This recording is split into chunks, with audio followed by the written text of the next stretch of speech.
Hello everyone. आज का topic है साइकोसोमेटिक डिजीज़ेस। ये है पिछले सेशन का कंटिन्यूएशन। सो साइकोसोमेटिक डिजीज़ में क्या होता है मोस्टली कि मेंटली हम किसी चीज़ की वजह से बहुत स्ट्रेस्ड हैं।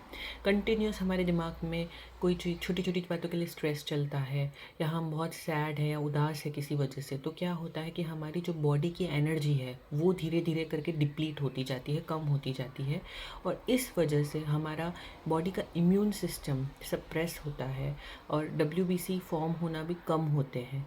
इस वजह से अलग अलग टाइप की बीमारियां होना शुरू होना फिर सिम्टम्स के फॉर्म में पहले आपको दिखेगा, जैसे हार्ट पाल्पिटेशन, धक धक धक धक, एंग्जाइटी दिखेगी आपको। और इजीली फिर धीरे धीरे करके बड़ी बड़ी बीमारियां आपको दिखने लगेगी, लाइक हाइपरटेंशन हो गया, डायबिटीज़ डिटेक्ट हो गया, थायराइड डिटेक्ट हो गया, या और कोई गट प्रॉब्लम्स जो बहुत ही कॉमन है due to mental problems, like acidity है, पेप्टिक अल्सर्स है, जो पेट के अंदर छाले पड़ जाते हैं और बार बार आपको ऐसा फील होगा कि आपको कभी कॉन्स्टिपेशन हो रहा है, कभी डायरिया हो रहा है। ये सब चीज़ें मेंटली रिलेटेड हैं और इसे कहा जाता है साइकोसोमेटिक डिसीजेस ना। अलग अलग टाइप के इमोशंस होते हैं जो अलग अलग टाइप के लोगों में देखे जाते हैं और जिसकी वजह से आपकी बॉडी में वो बीमारी डेवलप होती है। अगर आप देखें कि जो इंसान बहुत ज़्यादा गुस्सा करते हैं, गुस्सा करने की बहुत ज़्यादा आदत है बहुत टाइम से, सो छोटी छोटी बात पे बहुत चिल्लाने लग जाते हैं, बहुत ज़्यादा गुस्सा हो जाते हैं, तो ऐसे लोगों में आपने देखा होगा कि मोस्टली उन्हें हाई ब्लड प्रेशर होता है after a period of time. Heart palpitations होगी कोई भी बात को लेके, धक धक धक धक, और बहुत ज़्यादा हेडेक्स भी देखे जाते हैं ऐसे लोगों में। सो एंगर ये सब कॉज कर सकता है। देन अगर आपको बहुत छोटी छोटी बात पे स्ट्रेस लेने की आदत है, आप बहुत ज़्यादा एंग्शियस हो जाते हैं, छोटी छोटी बात पे एंग्जाइटी हो जाती है कि अब क्या होगा, कैसे होगा, क्या होगा, नई चीज़ करनी है, कैसे होगी, मैं नहीं कर पाऊँ। तो ये सब एंग्जाइटी जब किसी में बहुत ज़्यादा टाइम से हो रही है, डर है, तो ऐसे लोगों में मोस्टली पेट की तकलीफ़ें देखी जाती है। आईबीएस जैसे उसके कहते हैं, इरिटेबल बॉवल सिंड्रोम है, एसिडिटी है, पेट के छाले हैं। ये सब बहुत ही कॉमन प्रॉब्लम्स है एंग्शियस लोगों में होने के चांसेस। और फिर है रिसेंटमेंट। रिसेंटमेंट मतलब अगर आप कोई अपना इमोशन ठीक से एक्सप्रेस नहीं कर पा रहे, आपको किसी बात से बहुत बुरा लगता है, कोई इंसान है जो आपसे बहुत अटैच्ड है और उससे आपको बहुत बुरा लगता है, but you are not able to express your anger, but अंदर ही अंदर you are like thinking of the problem, like मेरी मेरी रिस्पेक्ट नहीं है, I am not able to express, मेरे साथ ऐसा हो गया, और बहुत डरे रहते हैं कि मैं बोलूँगी तो आई विल बी रिजेक्टेड और अबेंडेंट और कुछ हो जाएगा। लेकिन अंदर अंदर अंदर अंदर वही चीज़ चलती रहती है due to suppression, not able to express your emotions. Then ऐसे लोगों में मोस्टली देखा जाता है कि ऑटो इम्यून डिजीज़ होती है, क्योंकि उनका इम्यून सिस्टम सप्रेस हो जाता है due to suppression of their emotions.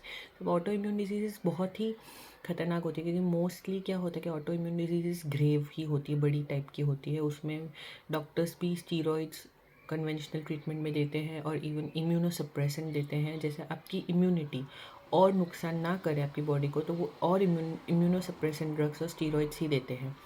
So mostly ऐसी बीमारियां होती है, सोरियासिस है, जैसे इरिटेबल बॉवल सिंड्रोम है, एंकाइलोसिस स्पॉन्डिलाइटिस है, रिमेटॉइड आर्थराइटिस है, हैशिमोटोस थायराइडाइटिस है, एक टाइप का थायराइड। ये सब ऑटो इम्यून डिजीज़ है और बहुत बड़ा लिस्ट है ऑटो इम्यून डिजीज़ का। तो मोस्टली माइंड का बहुत बड़ा रोल है हमारी बॉडी के, मतलब दोनों कनेक्टेड है, इंटरकनेक्टेड है। सो बहुत ज़्यादा नेगेटिव सोचना, बहुत ज़्यादा नेगेटिव चीज़ें देखना, बहुत स्ट्रेस्ड में रहना, तो वो अट्रैक्ट करता है नेगेटिव चीज़ें हमारी बॉडी में, और वही फिज़िकल इलनेस का फॉर्म होता है। सो साइकोसोमेटिक डिजीज़ेस होम्योपैथी में बहुत अच्छे से ट्रीट होती है, क्योंकि we take a holistic view of the person, individualistic treatment मिलता है। माइंड और बॉडी दोनों कनेक्टेड है, इसलिए इंडिविजुअल को एज ए होल ट्रीट किया जाता है। So homeopathy gives a wonderful result in treating these type of diseases, psychosomatic diseases. Second is, along with the medicines, you have to do meditation, which is a must for people having psychosomatic disease, because mind को शांत करना, piece में रखना, thoughts come करना, वो सब meditation से ही possible है। So life style changes and meditation is a must. Life style changes में जल्दी सोना, जल्दी उठना, अपना खाना पीना प्रॉपर रखना, जंक फूड का इंटेक कम करना, और मेडिटेशन और जो नेगेटिव कंटेंट का इंटेक है वो भी कम करना है। और मेडिटेशन का every day 15 minutes to 30 minutes in the morning when you wake up and 15 to 20 minutes when before sleeping.